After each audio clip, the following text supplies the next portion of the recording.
पहले दिल्ली में बिजली बहुत जाया करती थी। हम लोगों ने मेहनत करके 2-3 साल के अंदर सारा इंफ्रास्ट्रक्चर ठीक किया और दिल्ली के अंदर 24 घंटे बिजली आने लगी।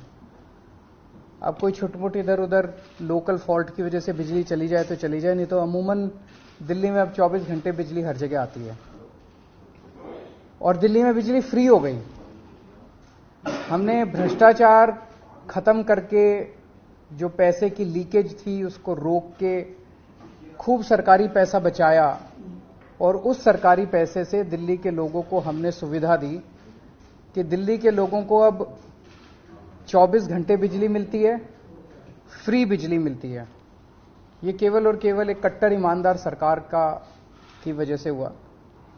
दिल्ली में टोटल 58 लाख डोमेस्टिक कंज्यूमर्स हैं, 58 लाख। उसमें से 47 लाख कंज्यूमर्स को सब्सिडी मिलती है दिल्ली की। इसमें से 30 लाख ऐसे लोग हैं जिनके बिजली के बिल जीरो आते हैं। 58 लाख टोटल कंज्यूमर्स है, 47 लाख को टोटल सब्सिडी मिलती है। उन 47 लाख में से 30 लाख ऐसे हैं जिनके जीरो बिजली के बिल आते हैं और 16-17 लाख लोग ऐसे हैं जिनके आधे आते हैं।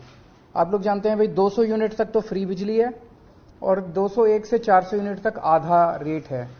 तो 16-17 लाख परिवार ऐसे हैं जिनके आधे बिजली के बिल आते हैं और 30 लाख ऐसे हैं जिनके फ्री बिजली जीरो बिजली के बिल आते हैं।